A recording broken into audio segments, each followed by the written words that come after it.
Nombre d'entre nous sommes indignés lorsque nous voyons la violence qu'une personne peut infliger à une autre, mais très peu se rendent compte de la puissance de la destruction que quelqu'un peut retourner contre lui-même. Et j'aimerais parler de quelque chose de délicat dans cet épisode, comment être libre de l'autosabotage.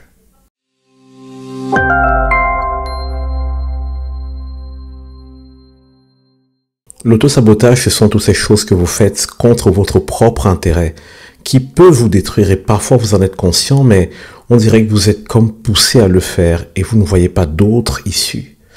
Et c'est un phénomène qui est tellement présent et qui est même souvent présent dans notre quotidien, mais on ne s'en rend pas compte.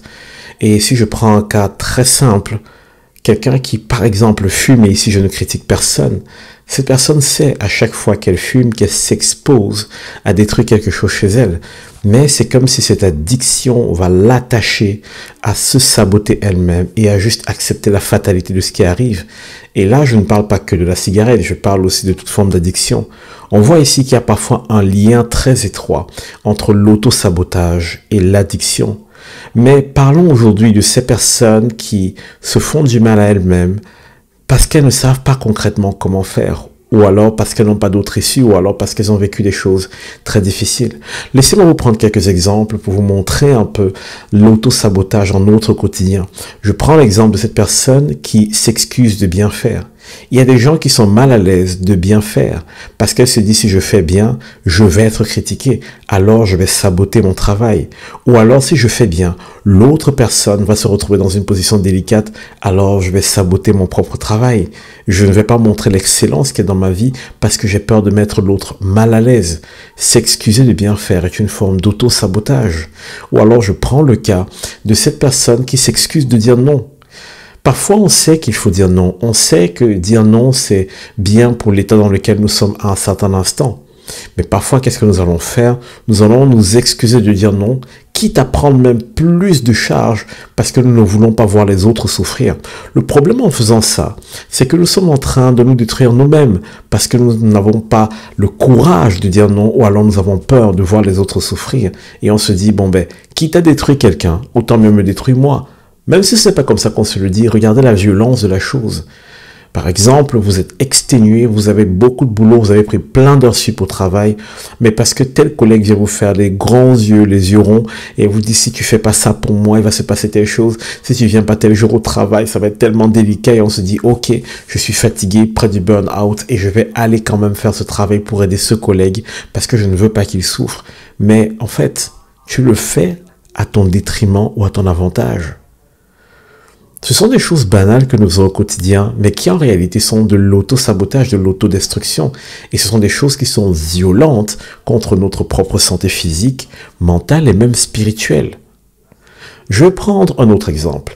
Quelqu'un qui vous plaît, et vous lui torturez, et vous lui cassez la vie, vous lui cassez les pieds, vous gâchez les choses, vous gâchez vos chances.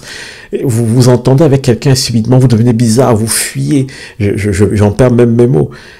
Ou alors vous envoyez des signaux contraires à ce que vous voulez vraiment. Vous voulez la voir, mais chaque fois qu'elle est là, vous lui parlez mal, vous prenez vos distances.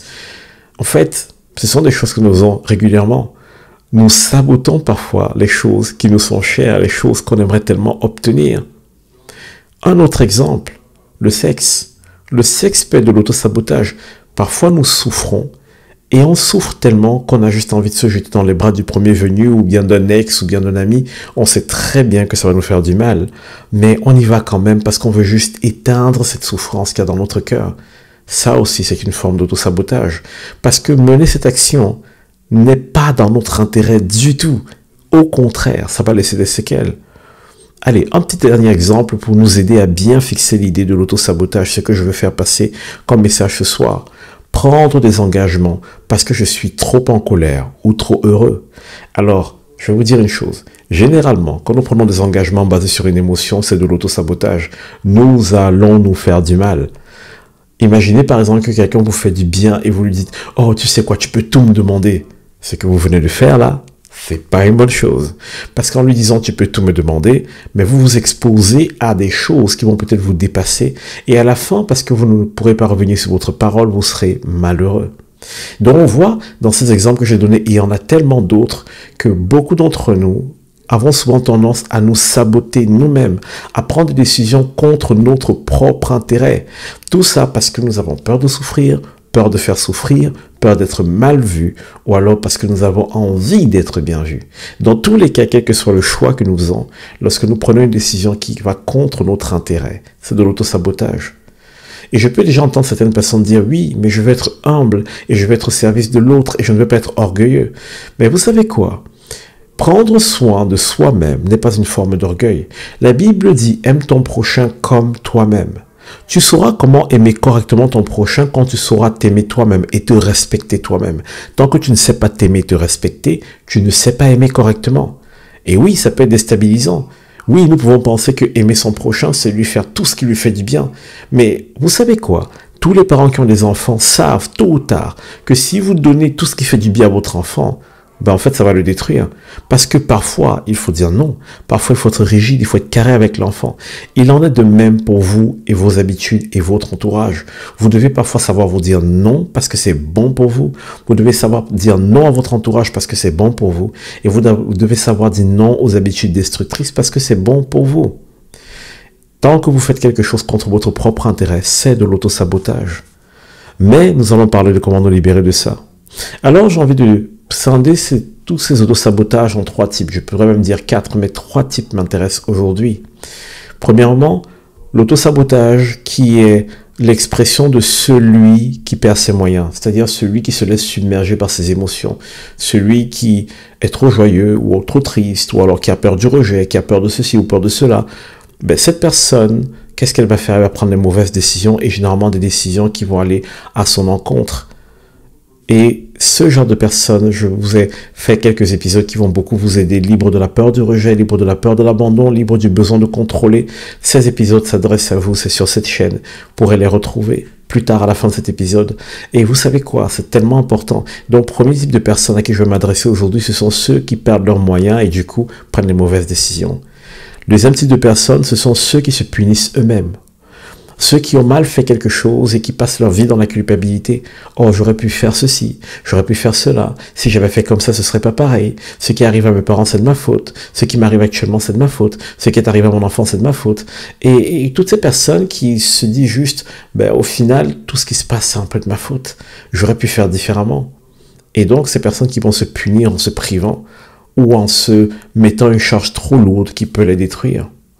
Et troisième type de personnes à qui je vais m'adresser, ce sont ces personnes qui veulent détruire les autres ou détruire les choses parce qu'ils veulent faire du mal.